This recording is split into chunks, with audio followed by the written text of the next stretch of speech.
Here are the most powerful rulers around the world. Number 10. Akbar the Great. Akbar was born in 1542. At just 13, he suddenly became the ruler of the Mughal Empire after his father Humayun died. At that time, things weren't really under control, and most of the power was in the hands of his regent, Bayram Khan. But as Akbar grew up, he took charge himself.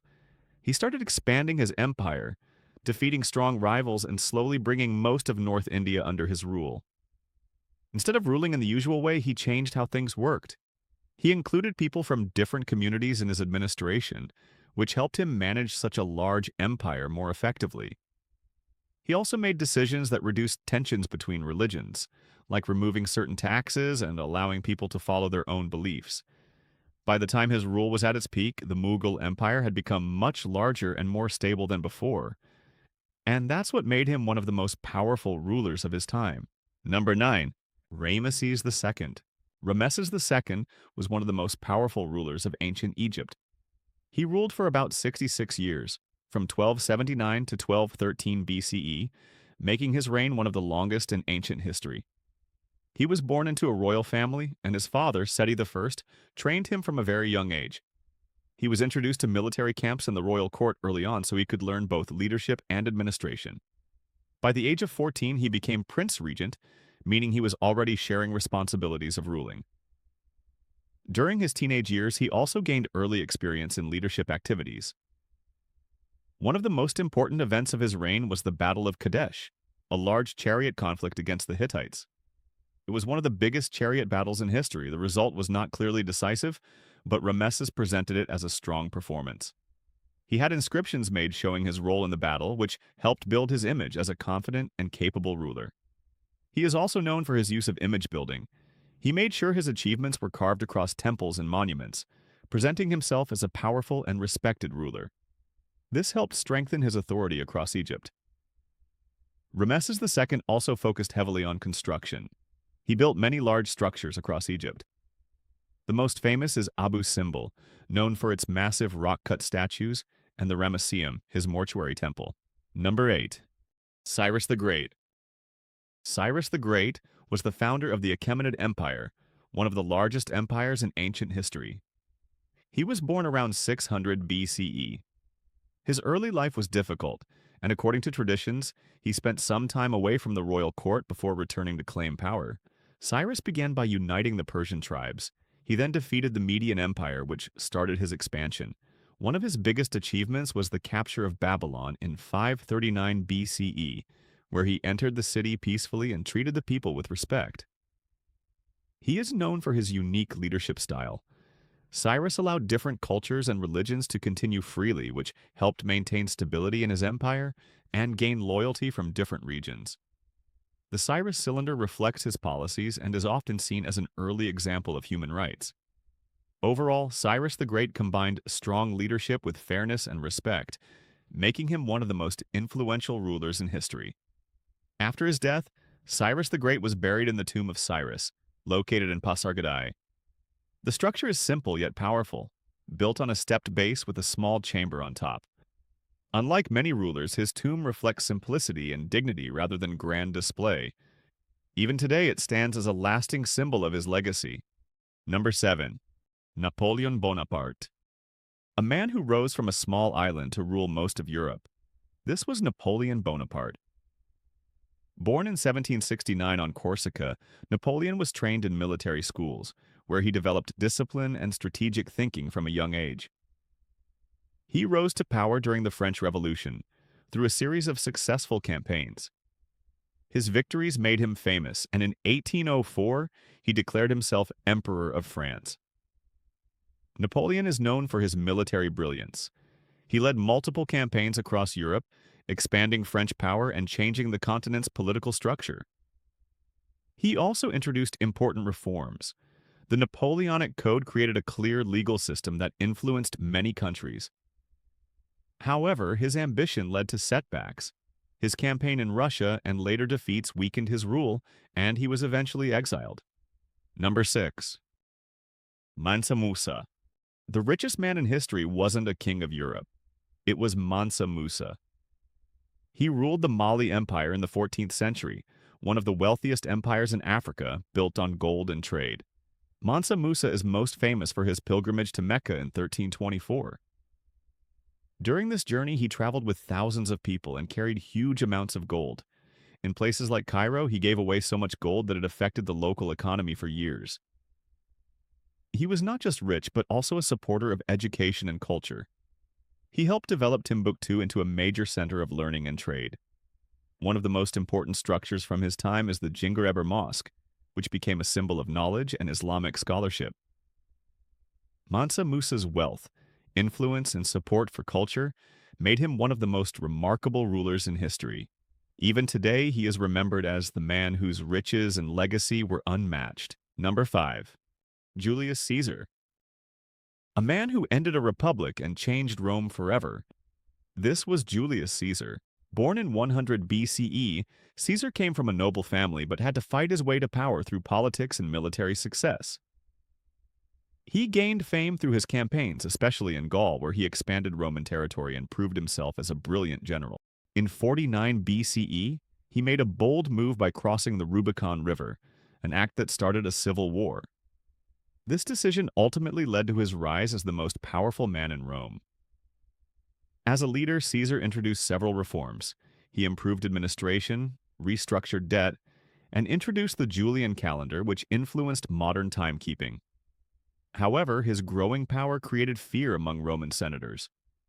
In 44 BCE, he was assassinated during the Ides of March, marking a turning point in Roman history. In the end, Julius Caesar's rise and fall reshaped Rome, paving the way for the Roman Empire and making him one of the most influential. Number 4. Augustus Caesar. Rome was falling apart after years of chaos and civil war, and one man slowly turned that disorder into an empire. Augustus Caesar. Born in 63 BCE as Octavian, he was the adopted heir of Julius Caesar. After Caesar's assassination, Rome entered a dangerous period of instability, with multiple leaders competing for power. Despite his young age, Octavian proved to be highly intelligent and politically skilled. He formed the Second Triumvirate with Mark Antony and Lepidus to defeat Caesar's enemies and restore control over Rome. However, this alliance did not last long. Rivalries soon developed, especially between Octavian and Mark Antony, who had allied himself with Cleopatra of Egypt. Their conflict finally led to the Battle of Actium, where Octavian achieved a decisive victory. After this victory, he became the most powerful man in Rome.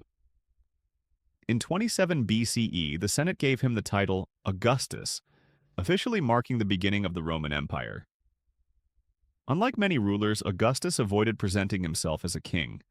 Instead, he maintained the image of the Roman Republic while carefully controlling the military, politics, and administration behind the scenes. He focused heavily on stability and long-term governance. Augustus reorganized the military, improved tax systems, strengthened administration, and helped restore economic stability.